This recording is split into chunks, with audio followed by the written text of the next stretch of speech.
pas rater une grande chose. Je crois que c'est la révélation de l'enseignement qui était dimanche passé était très très profonde. Je ne peux pas la répliquer, c'est impossible de répliquer ces choses-là. Amen. Parce que c'est des choses que nous devons savoir dans la vie chrétienne. Nous devons nous développer dans la vie chrétienne. Et Dieu veut que nous croissions à tout égard. Alléluia. Amen. Alors on a vu la fois passée, nous sommes en train de voir, on a comme l'enseignement que j'ai commencé depuis le 4 juillet, sous la prière. On a vu d'abord c'est quoi la prière, après on a vu les blocages de la prière, après on a vu les ingrédients de la prière jusqu'au mois de septembre. Et puis maintenant, nous sommes en train de voir les types de prières. On a vu les âmes spirituelles au mois de fin septembre, et puis maintenant on voit les types de prières. On a vu pendant 2 dimanches la prière des supplications qu'on a dit c'est la prière du fautif, du malheureux, la prière de la personne qui crie vers Dieu parce qu'il est fautif, parce qu'il était insensé. On a vu le psaume 107, on a décrypté le psaume 107 pour bien comprendre la prière des supplications. Et puis on a vu la prière des supplications pour les autres qu'on appelle communément l'intercession. Alléluia. Amen. Et on a vu dimanche passé au début les qualités qu'on appelle les qualités de l'intercesseur. On a dit que n'est pas un intercesseur qui veut. L'intercession, c'est un état où doit être dans la vie de quelqu'un qui a le désir d'avoir une communion constante avec le Seigneur. Ce n'est pas une histoire de dire je vais prier simplement un jour de la semaine. C'est l'histoire de dire je suis disponible pour Dieu. Quel que soit l'état, il va me dire hey, maintenant tu pries. Que ce soit dans l'autobus, que ce soit quand tu te laves, que ce soit quand tu marches, tu sens que tu as besoin de prier. L'intercesseur prie tout le temps. Amen. On a vu que l'intercesseur doit avoir un cœur rempli de compassion. On a vu sans la compassion, on ne peut rien faire dans l'intercession parce que tu vas prier mécaniquement. Amen. Tu vas être capable de voir les nouvelles qui se passent, sentir ce qui se passe en Côte d'Ivoire, par exemple, de mettre en prière automatiquement sans que quelqu'un te demande. Tu vois, on a prié pour Bibi Asha au Pakistan, mais cette semaine, c'est un conseil qui va décider. Le président de la République qui a ce conseil pour qu'on puisse la relâcher. Nous croyons qu'on continue à prier pour qu'on puisse la relâcher. Tu sens des choses comme ça dans l'esprit quand tu es intercesseur. Je vous dis que si tu n'es pas né de nouveau, tu ne peux pas être intercesseur. Tu dois être quelqu'un qui sent la souffrance des autres, quelqu'un qui sait oublier ses problèmes pour les autres. Si dans ta vie, tes problèmes sont encore plus préoccupants que les problèmes des autres, tu ne peux pas intercéder. Ça va être très très difficile. Alléluia. On va voir ça avec la prière que je vais voir aujourd'hui. On va voir aujourd'hui. Amen. Et puis, dimanche passé, on a vu profondément, je ne peux pas trop revenir dessus, ce qu'on appelle la prière d'adoration. Amen. Vous entendez des fois, vous arrivez dans certaines églises où c'est écrit, avec un papier, nous allons commencer par la louange, et puis ceci, et puis l'adoration. C'est insensé bibliquement. C'est insensé de programmer que l'adoration va arriver dans 5 minutes. Que l'adoration va arriver dans 10 minutes. On a démontré dimanche, parce que je vais encore revenir sur ça un peu aujourd'hui, pour ne bien-aimés qui vont pas se passer des enseignements. Que l'adoration, en fait, la prière d'adoration, ce n'est pas une prière initiée par l'homme, c'est une prière initiée par le Saint-Esprit. Amen. Et que c'est essentiellement une réponse à quelque chose. On a vu que l'adoration, c'est une réponse à la gloire de Dieu. Il n'y a pas de prière d'adoration sans que la gloire de Dieu se manifeste. Tu ne peux pas adorer Dieu. Et dans la Bible, chaque fois qu'on a vu, vous allez voir les textes d'Apocalypse chapitre 10, tous les textes d'Apocalypse chapitre 10, chapitre 5, partout où la gloire de Dieu s'est manifestée, l'adoration a été la dernière réponse qui est venue. Alléluia. Alors, c'est pourquoi, quand on parle d'adoration, je dis c'est la seule prière qui est différente de toutes les autres prières, parce que dans cette prière-là, il n'était pas permis de penser à quelqu'un d'autre, à autre chose qu'à la personne et à la bonté, aux merveilles de Dieu. Il n'y a pas de requête quand on adore Dieu. Tu ne peux pas adorer Dieu et puis tu as tes dossiers et tu présentes en même temps. Non. Amen. Pendant l'adoration, il n'y a pas de pétition, il n'y a pas de requête. Amen. Il y a simplement la parole qui exprime ton amour envers Dieu. Alléluia. Amen. Parce que beaucoup de gens, je vous dis qu'il y a plein de gens qui n'ont jamais été dans un état d'adoration. Amen. Ils prennent des programmes et puis évidemment on va va chanter la chanson. Adorons Jésus. Ne passez pas les fêtes qui disent adorons Jésus, que tu adores Jésus. Parce que c'est une prière initiée par l'Esprit. Alléluia. C'est ce que nous allons voir tout à l'heure. Je l'ai enseigné dimanche passé. Et puis quand je parle de ça, je sens toujours une chose sur moi. Je vais y revenir un peu. Amen. On a vu que l'adoration n'est pas l'obéissance. C'est pas l'obéissance, c'est pas le lettri, c'est pas l'obéissance. Au milieu du chapitre 1, c'est pas ça. C'est pas la liturgie ou le service. Amen, c'est pas ça. L'adoration, c'est simplement, comme j'ai dit tout à l'heure, simplement une réponse émotionnelle, spirituelle, émotionnelle, affective. Amen. À la gloire, face à la gloire de Dieu. Amen. Une réponse spirituelle, émotionnelle, affective, face à la gloire de Dieu. Amen. Je disais, on ne peut pas programmer une prière d'adoration que ça va être dans 15 minutes. Alors les églises qui ont tout le temps des montres, en train de regarder les montres, souvent il y en a qui n'adoreront jamais l'Éternel. Alléluia. Quand l'esprit d'adoration passe à une église, vous voyez les larmes, vous voyez les gens disent seulement Alléluia, vous voyez les gens, la gloire de Dieu, face à la gloire de Dieu, la réponse de l'homme c'est adorer Dieu. Alléluia.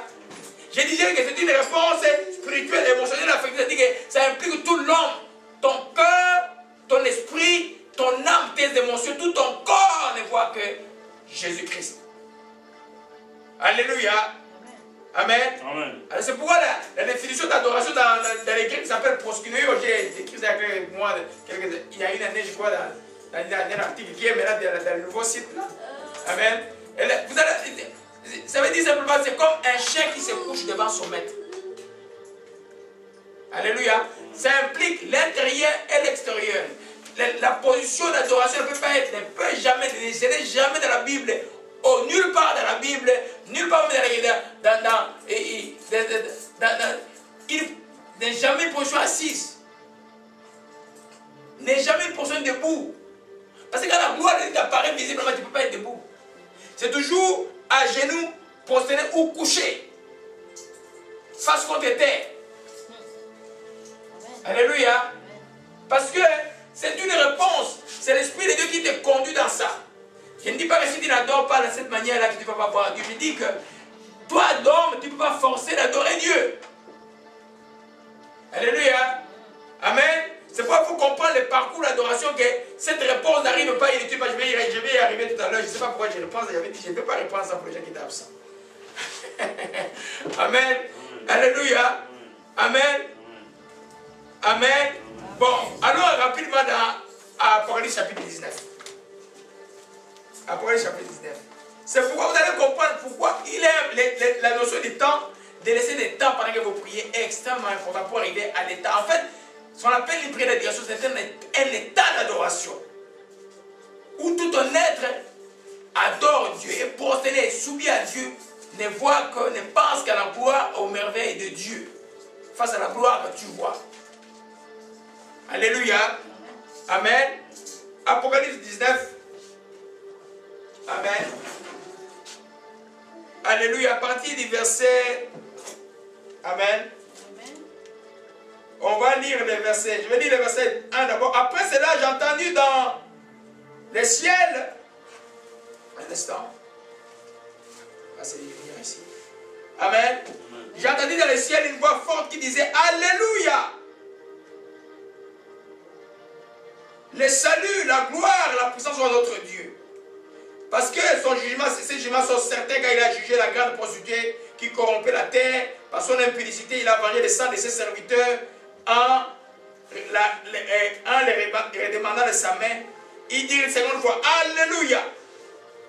Et sa fumée monte au siècle des siècles. Si vous vous souvenez de l'enseignement que j'ai donné en 2000 pour la gloire, dans la fumée, c'est là où se trouve. La fumée n'est pas la gloire de Dieu, c'est dans la fumée que se trouve la gloire de Dieu. Amen. Amen. Et puis, il dit, les 24 vieillards, les 4 êtres vivants, se prosternaient et adorèrent Dieu assis sur le trône en disant Amen, Alléluia. Amen. Ce que nous lisons dans le verset 1 de la première verset 19, ça s'appelle quoi? La louange. Amen. Ils disent simplement gloire, la puissance de notre Dieu, c'est la louange. Amen. Et la réponse de la louange, c'est sa fumée qui monte au siècle des siècles, qui est la gloire de Dieu. La Bible dit que Dieu suit au milieu des louanges de son peuple. Alors quand vous avez commencé à louer Dieu et que la gloire de Dieu apparaît, alors il ne se passe toujours dans votre esprit qui vous amène à un esprit d'adoration. Plusieurs fois qu'on était au Centrafrique et ici, des fois, avec beaucoup de distractions, l'esprit d'adoration entrait, c'était un silence total, même Joy, même personne, aucun enfant ne pouvait parler. Amen. Vous voyez que c'était des temps purs où les gens sont préparés à rencontrer leur Dieu. Alléluia. C'est une réponse à la gloire de Dieu. Donc on ne peut pas programmer les temps où ça va se déclencher dans un moment de l'étouche, à un moment de service. Alléluia. C'est pendant les services, à un moment donné, par le Saint-Esprit, que la gloire de Dieu, la puissance de Dieu arrive et inonde les enfants de Dieu. Amen. Ça ne peut pas arriver dans la vie des gens qui sont distraits. Amen. Vous voyez, il y a des gens que j'ai mis dehors ici, qui arrivent dans le culte, tout le temps dans le culte, en train de regarder à gauche et à droite. Ça ne peut pas t'arriver, tu ne peux pas jamais adorer des yeux dans le culte, tu es toujours comme ça là. Amen. Regardons bien. Alléluia, le salut, la gloire et la puissance sont à notre Dieu. Et il dit une seconde fois, Alléluia, sa fumée monte au siècle. Et les 24 prières et les 4 êtres vivants se prosternèrent et adorèrent Dieu assis sur le trône en disant Amen, Alléluia. Amen. Amen. Donc, ce qu'on appelle la prière d'adoration, l'homme ne peut pas le programmer. Seulement, beaucoup d'entre vous ont vécu ces prières sans savoir même qu'ils étaient en état d'adoration. Alléluia. Amen. Alors, c'est ce que j'ai enseigné dimanche passé. Alléluia. Amen. On a vu aussi que l'adoration a impliqué tout l'homme, l'esprit, l'âme et le corps. Quand on fait une prière d'adoration. Ça fait c'était une réponse à la gloire de Dieu. Quand vous avez le prophète Ézéchiel, quand il a vu la gloire de Dieu, il est tombé comme un rein de mort. Il fallait que l'homme vêtu de lin, qui représente Jésus, les touche pour qu'il soit debout. C'est pas quand la gloire de Dieu, le jour où nous avons, ici vous avez vu des gens tomber derrière comme ça, ça c'est la réponse à la gloire de Dieu. Amen. Parce que le plus important, c'est pourquoi je vous dis que vous ne pouvez pas venir, on va adorer Dieu, et vous n'êtes pas préparé. Quand vous venez pour louer Dieu, la finalité d'une vraie louange est cette réponse. Parce que c'est la meilleure prière que tu peux faire pour Dieu. Tu peux dire à Dieu que tu es grand. Et tout. La meilleure prière, c'est ce que tu nous offres comme adoration. Parce que l'adoration appartient à l'Éternel. Alléluia. Amen. Alors, c'est ce qu'on a vu dimanche. Je vais juste continuer encore un peu. Amen. Donc, les cheminements à retenir dans toutes les prières que nous avons vues, l'intercession, la supplication, la prière d'adoration, ce n'est pas toi qui les commences. Tu vois, il y a des chansons qui sont à effacer. Sauf si c'est inspiré par dire adorons Jésus. Et puis on vous adorer plus. Non. Adorer Dieu là, ce n'est pas la louange. C'était l'état. Vous voyez que les 24 frères n'ont pas dit, ils ont juste répondu à ces toutes louanges qu'il y avait. Alléluia. Alors avec l'Apocalypse chapitre 5, on va encore voir une autre forme d'adoration. Alléluia. Amen. C'est pourquoi le temps que vous passez dans la prière est extrêmement important. Si vous savez vous tenir devant Dieu, vous allez arriver à cet état. Où tu ne te rends pas compte, tu te rends compte que tu as adoré Dieu des heures et des temps, tu ne vas même pas vu le temps passer.